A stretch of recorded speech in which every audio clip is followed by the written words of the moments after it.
as believing in the same thing, Brahman and so on, starting the universe or whatever it may be, yeah? Now, or creating the universe from timber or whatever the Vedas say. Now, what I'm saying is this, is that the postulation that something and nothing can arise mutually is problematic, because if you mean something and nothing in an absolute sense, that would entail a contradiction.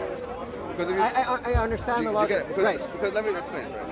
Because nothing, by definition, is the absence of something. So they can't arise mutually.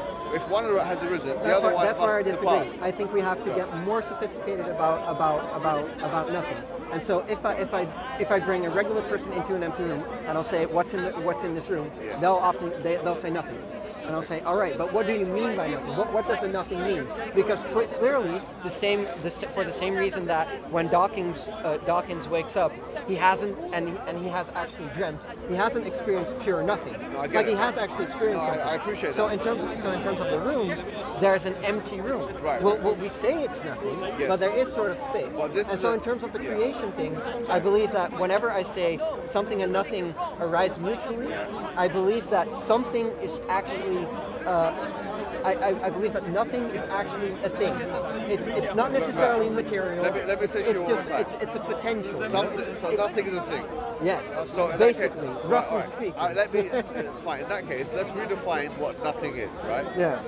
You're using these, I would say, equivocations, because when we open the door. Equivocations? Yeah. So. My English is not good enough. Right. So the fallacy of equivocation is when you use a word in two different contexts, which means two different things, but you're equating them together. No. So now I'm trying to propose a new definition. So, for example, if in the field of, if I go to a hospital and I say, can I speak to a doctor, please? Yeah. And then someone who's a historian with a PhD stands up and says, yeah, okay, I'll speak to you right now. Say, look, I was talking about the medical doctor, not the historian. So you have to differentiate between that which we say and that which we mean. Because you can use the same word, homonyms and homographs and whatever in English language, which are written in the same way and sound the same, but they mean two different things completely. So if you open a room and you say, okay, that's nothing, that's in our vernacular, that's in our common speech. When we open I understand what you mean by it. When we say philosophically or mathematically or logically, the idea of nothing is an absence of something. So in mathematics, nothing is zero. Is represented by that particular symbol, right? And that's why there are so many problems with mathematics with zero. Divide 0 by 0, what's the answer? Zero. Some say 0, some say 1, and some say infinity, right? There's a difference of opinion. You see, now that's the problem. Now when you have a conceptual thing introduced into mathematics, you get more than one answer, it's undefined. If you get infinity and try and divide it at times, it's going to be problematic. There's a tendency towards infinity and so on. Mathematicians have struggled and grappled with those concepts. Now what I'm saying to you is, if we look at the idea of nothing as an absence of something, I'm just using that word. If nothing means, it's conditional here, an absence of something, is it conceivable, possible, fathomable? No, in that sense, no. Totally that not. something can come from that. Nothing, no. So that's perfect. No. In that case, this understanding that the universe is self-originated or originated from nothing is an understanding that can't be logically substantiated with any kind of evidence, cosmological or ontological, right? In the mind or in the scientific world. Can I tie this heavenly stuff to the earth? Because that's what I find fascinating. Okay. It's like to talk about cosmology and bring it right back to all of these people and you and me. Yes. So I think that if you'd have to bring this, what I see, the argument that we're having in this cosmological stuff, if I'd have to bring it down to like direct discourse, I believe that a similar question, like on the same frequency, would be, can the universe be explained? Because that's what I feel is that we're basically arguing. Whereas in a sense, if I'd have to compare the two, where I'm sort of advocating for the nothing side, you're saying no, that's sort of impossible. And if I'd have to bring that back to this discourse that we're having right now and tie it just to philosophy, But I would like to ask you. You've just agreed with me, just to be clear. You've agreed with me that the universe, with that definition of nothing. From your system of thinking, yes. Yes. Yeah, from definitely. those definitions, cannot be created from nothing, or Yes. cannot be originated from Yes. nothing. So going back to what I was saying, if I say to you then that every originated thing has an originator, the universe is an originated thing, therefore the universe has an originator, that originator, by virtue of logical necessity, cannot be nothing. Right. So the question. Well, the question. What I would. From my understanding like, of. That's. So completely what is that? Yeah. What is the originator of the universe? Yeah. What must the originator of the universe? What characteristics? What attributes must it have? And what's the originator of the originator of the universe? We'll come to that. But let's answer one question at a All right, time. no. You can come to the next service. Can I flip it back to you? Yes. Can I flip it back to you? But can you answer that question first, then ask me whatever you want? I'm not sure. I don't think so. Right. No. So, here the point. What's your take? My take is, if we went with his question, what's the originator of the universe? Yeah. You do have an infinite regress, obviously, right? Yeah, exactly. So it doesn't get anywhere. The answer would be that you'd have to require a pre-eternal, right, agency in order for, that system to start. Now, obviously, someone could turn around and say, but you know what? I believe in the infinite regress. Wait a minute now. You might say that. Do you believe in the infinite regress? Possibility, fine. No, I'm gonna, for the sake of argument, for me, by the way, I say it's not a possibility. My official position I agree. is that it's not a possibility. And the reason why I would say it, just like John Finopoulos said, he said that it's not possible for an infinity to get greater, right? So for example, now in the universe, are we moving forward in time? Yeah, but We are. So if there was an infinite regress, either in time, movement, or bodies that systematically in a linear way come one after the other, then the coming new, or the origination of new time, movement or bodies would mean that the infinity that we have would have to get bigger. And infinity as a mathematical kind of concept cannot be susceptible to addition. Atom. It's already in. Because that would be exactly. right. Yeah, I understand. But for the sake of argument, right? I like to take every argument on board. Even if we say that the universe has there's an infinite amount of bodies or time or whatever, even though that's a logical impossibility, in my view, and in Aristotle's view, and in Aquinas' view, and in Maimonides' view, and in Ghazali's view, the list goes on, almost in everyone's view, in fact. All of those individuals say that, even though I could just argue, but the ultimate cause of that infinite regress is coextensive with the infinite regress. So in other words, where the infinite regress is there, also the ultimate cause is there. Yeah, it cancels each other. So in other words, it doesn't matter. Even if we go down that route, it doesn't actually solve anything. So the point I'm making is, if an infinite regress is impossible or possible, you still have the idea of a cause, an ultimate cause, right? So finite things cannot coexist with infinity. Is that what you're saying? Finite things cannot coexist with infinity. They cannot exist inside of infinity because infinity is infinite. Every single small shard of infinity is infinite. Is that what you mean? From a cosmological perspective or mathematical perspective? Both. Well, no, they're two separate questions. Well, infinity itself cannot be truly perceived by humans. Sorry? America, don't run away. He's gone. Go ahead. Do you mind him? Infinity by itself cannot be quite I perceived do like by to ask humans. you a question later. Cannot be quite perceived by humans because we are finite beings. So by your logic, infinity is impossible. It's impossible that there's an infinite regression. I said, just to okay, then it's impossible that there's an infinite regression. Is that what you said? Just to be clear, what I said was that in the case where there is an infinite regress, or there isn't an infinite regress, in either case, this doesn't, I would say in the case that there isn't, then you can say, well, you need a pre-eternal ultimate cause. There's an exception to if you say there is an ultimate regress, I'll say no problem, for the sake of argument, let's go with that. Let's say that there was an eternality of of objects' movement on time before the universe, but I'll say that that does not cancel out the idea that there is a coextensive ultimate cause. So even if you have your ultimate regress, I don't care. If you really believe in infinity, I don't care. You can believe in infinity, believe in it before the universe, but I'll say, what caused that infinity? Even if you believe in it. So I haven't got a problem. I haven't got a problem either way. Two questions, and basically that's it. Yeah. First of all, is God infinite? In what? Because infinite, let me tell you the word infinite. Infinite does not make sense as a word by itself. It's like saying the word is God zero. Zero in what? Zero in injustice? Absolutely, right? That God doesn't exist. No. So if you say, no, that's not how it works.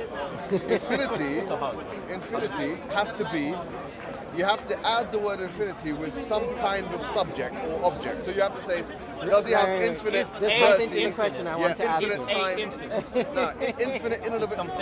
Infinite in and of itself must be contextualized with either time, bodies, movement, or something. Otherwise, we're talking about an abstraction, which actually, to most mathematicians, doesn't mean much, right? Well, even in time, body, even if you try to make it more concise, more concrete, it's still infinity. It still cannot be perceived by humans. It's still exactly the same. You're not changing your question is God infinite is not a complete question. Is he infinite in what? What are you asking? Is he infinite in knowledge? Yes. Yeah. So Yes. he has all knowledge. Yes. Yes. So does God know what it means to be evil? He knows what it means to be evil. Yes. So he was evil. You don't have to. That's a. He experienced being Right. evil. No. God is Does not God know susceptible. the experience of being evil? All right. So here's what I would say to you, right? The susceptibility of experience, as known by human beings, is not the same as for God. So, for example, for us, right?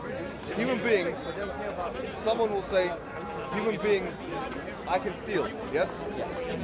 Does God have the experience of being a thief? No, because God, number one, owns everything. So it's impossible for him to be a thief. So in other words, having the experience of something is not necessarily having the knowledge of it. But by not having that limit that humans have, God doesn't have the exact knowledge that humans have with that limit. God doesn't have the knowledge of being wrong. God doesn't have the knowledge of stealing. God doesn't have the knowledge of lying. You can have the By knowledge that, of God something is not without having to do it. is not all You knowing. can have the knowledge of something without having to do the thing. Not really. You can't have the So experience of possible? doing something. Is that really impossible? You're Yes, you're but a you clever can't man. have Yeah, you're a clever. Yeah, Thank you. What's your name again? They call me Pavlov. Pavlov, how are you, my friend?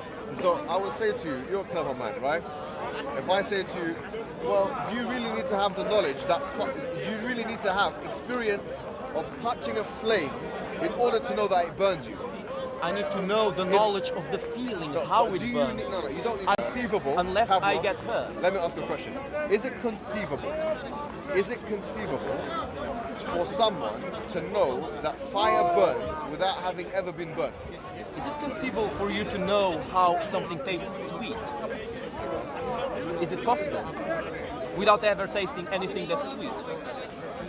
If you're talking about me personally, me with my limited parameters and so on, me, you could argue yes in an ontological sense. You can. You can argue that I have a dream of sucking a lollipop. That'll be an ontological answer. We're just talking about that, right? Or you could argue no. Both of those arguments are valid. But when we're talking about the I mean, logically you can't because you never experienced it. But that's And I'm talking about knowledge of experience. What we just said, right? You can have knowledge of experience without having that material experience. For example, I might have, sorry to be very explicit here, a wet dream. Okay? No problem. I might have, and Everybody has it many at some point. boys and girls have wet dreams. Okay? Now, it's quite a similar experience, maybe not fully in its entirety, to the sexual experience, right? Now, let's say, for example, the person has never had actual sexual intercourse, but they've had a wet dream. But they can ontologically fathom what the sexual experience They can have an orgasm. will entail. Without having sex. Right, so the same thing, there's a fallacy here in your reasoning, that you have to actually materially, cosmologically go through an experience through the senses, the five senses, in order for there to be a knowledge of every, in and out of that particular transaction. That's not necessary, it doesn't follow like that. You can have a knowledge of how the experience will feel without having materially felt that thing through an ontological sensation, for example. How can you And that's tell us as a what God. red That's- is while being blind? You can if you have something that if cannot you have an happen. You need ontological to have that experience. feeling, If you have a that dream sense. of red, if you have a dream of redness, If you're blind, you will not see any colors in your how do you know? dreams. If you have a don't. dream, if you have a dream, if you're a Because blind the person, have a dreams dream. are an agglomeration of the world that we see now. They Right. are a distortion of What do the you think? world. Like the You thing cannot that, see in dreams what you're- something that I've got a great has example. zero link to the Okay, world. I'm going to disprove you right now. Okay. Go ahead, And you're, disprove and me. you're, and you're gonna and you're gonna Please disprove and, me. and you are going to accept it. Okay. And you are going to accept it. Go ahead. Yes. Because you are a man of humility and integrity. Of course, lots of humility. Does mathematics exist in the real world? We talk about actually he was explaining to what you're talking about. As God created the concept of stealing, He created the whole concept. He's above our comprehension, everything. So was your question before? How can God know what stealing is if He's never stole anything? No, I covered that. I'll come to you in a second. So I don't lose my train of thought. Could you repeat the question? No. So here the point is, mathematics is entirely ontological, accept or not? Ontological. What exactly? Ontological. What exactly it's do you in the mean by mind. that in this specific In sense? the mind. It's not Mathematics is in Right, the right, mind. right. It's This, theory. this ties to the question I want to ask you. Is It's mathematics theoretical knowledge, right? theoretical? Theoretical. Is mathematics My bad. Is mathematics ontological or is it cosmological? So cosmological, you mean by cosmological? Cosmological, that it's which you something that perceive you through the five perceive. senses. Yes. Yeah. So Five ontological senses, in your mind. Ontological in your mind. Which is it? Which is mathematics? Yes. Ontological or Or- cosmological? Right. If I had to answer that, I would say Isn't mathematics factual? No, but is it conceived of in the mind or is it put under a microscope? I will come to facts. Do we find out about numbers That's through a the good point. microscope or do we know I'm it? glad you said that. Yeah, but facts can be either ontological or cosmological. I'm asking, is mathematics, is it something in the mind or is it something that you get through the five senses under a microscope? Can you put numbers under a Neither, microscope?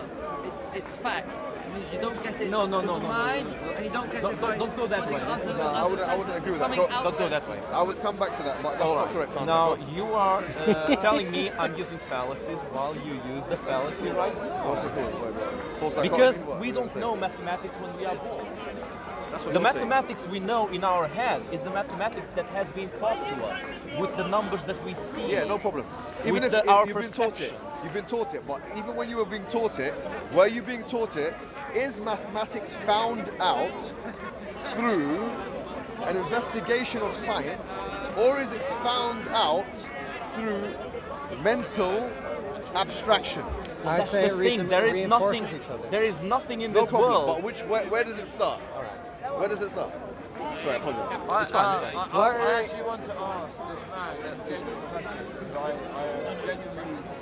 Let's finish this thing. One thing at a time. This is what I'm saying. Do you see what I mean? I see what you mean, but I think Nothing in this world is truly ontological because everything we know goes through our All right. senses. Okay, no problem. I have a challenge for you then, Pablo. Yeah. I have a challenge for Pablo. I have a challenge. All right. I think I know what the challenge You know, will be. no, I've got a good challenge for Pavlov. My challenge for Pavlov and for every other naturalist in the world is to prove mathematics through the scientific method. Is it conceivable? Through the scientific Yeah. method. Is it possible that you can prove mathematics through the scientific method? Yes or no? In theory, you can. But the Show me application how. of theories to the real world Do you think it's is possible? flawed. Wait, guys. I think that This it's is- science itself. Science destroys itself. Yeah. No, Exactly. right. So it's impossible for like mathematics quantum to mechanics. be established through the Quantum scientific mechanics method. contradicts Basically, many sorry, theories, yeah. scientific Yeah. theories So, no. that we have, You're not like understanding. Einstein's Pavlov, you're relativity not getting the theory. question. No, I am getting All right. the Do you know what the question. scientific method is? Sorry? What is the scientific method? Scientific method. Yeah, go on. It's something that you prove. What is it? What are the steps? What do you do? How do you go? How do you? explain the scientific. Okay, go Yeah. ahead. You So explain. you have, let's say for example, you have a hypothesis, right? Then you go into the laboratory in controlled settings. You run the experiment in controlled settings and so on, and then you put your conclusions in a journal. Then there's peer review, falsification, after popper and so on. Sorry, go ahead. I might have the answer. Yeah, I said that. Falsification. I just said that. Not only that, I just said there are more things than that. Yeah, I just said that. Essentially, what you're trying to do is Yes. find something that you can prove false. Yeah, all right. Fair. I said that, but you can No scientific I experiment did is it on the camera, absolutely you can tell it. certain, as quantum mechanics proves to us many Right. times. Anyway, No, people, brother. It's like, Falsification. we're not going to argue about it. Yes. Right? But it's Right. Because it's very important. Right. The difference Let's come to between it. science and everything else is that you're actively looking. There's interference in the battle. Happens all the time. I'm not making anything wrong with science. I'm just saying that. You're not looking for something to confirm what you're believing. Yes, You're I trying agree. to disprove. No, I agree. That's Karl Popper. That's falsification. I said So that. I'll shut the fuck up because I'm an arsehole. I want to ask you something. Okay, afterwards. So let me just finish this Pavlov. You cannot put numbers under a microscope. They cannot be smelt, they cannot be touched, they cannot be felt. You cannot go through the 5 senses. Numbers are ontological. No, They're ghosts. And there's no difference You of see opinion. a number because Right, give you me one saw a philosopher who said this. I'm an idiot. Can you define ontological? Ontological is that which is in the mind. it's something logical, something you Something can. in this context. The conclusion you can mental. come to. It's a mental thing. It's a conclusion you can come to without actually having to see anything logically. So what do you call it logically? Yes, it is. It's like David Hume's relations of ideas. My That's understanding ontological. No, here in this context, when I say ontological, I mean that which is in my mind, all right? That which you can conceive mentally, rather than through the 5 senses. Like a dream, for example. Yeah. Yes? The way I understood Mathematics The is like a dream dream. is based They're in the on same what you saw category in of things. reality. the way I understood You need reality to distort it You're somehow unconscious. to the dream. Right. Yes, but the unconscious is made of shards of the conscious. You don't have anything Anyway, if you never perceive that. Mathematics is not in the real world. That's bro. why Plato had the right, mode That's of the form. fallacy you're making, and I see how many people could have fallen for this No, fallacy. by the way, no one has argued against what I'm Right. saying. That I know. But this No one ties has into- argued Yeah, against you even- saying. I'm even- arguing against even- what you're no, but saying you're right not. now. To be honest, Do I have to have a name as a philosopher for you to take me seriously? I'm just saying to you, Does here's the me- challenge, you have to does meet the me challenge. rationally argue with you Meet the is not enough. Meet the Is challenge. that not enough? Meet the challenge. The challenge is prove mathematics through the scientific method. And you cannot do that. It's impossible because science presupposes principles which are logical in order to do Right. science. Those are metaphysical. They don't rely on the 5 senses. And there's no way in which you can use the scientific method to prove their own the principles of science. Logical principles are metaphysical. They're a priori. They're not a posteriori. They are mental. They are That's abstract. debatable. Once you don't Well, you have, have no, to no, no, prove look. you have Once to you prove don't have, naturalism. once you don't have any senses, no sight, no smell, no feeling, I'll no, explain to you. no, wait. I'll let you Right, talk. Let me right. talk. You cannot see one as one. There's nothing. Once you have How do you zero know that? So a senses, blind person. there's absolutely nothing. for So that does person. if okay, I've got a question. If With ev- 0 senses, I've got a, no okay, senses fine, whatsoever. perfect. Take all the 7 billion people on the earth out of existence, and all the animals out of existence. That's a hell of a thing to do. Right. Take every living thing out of existence. Yes? Does mathematics exist? No, it doesn't. Brother, thank you. I'm man. not taking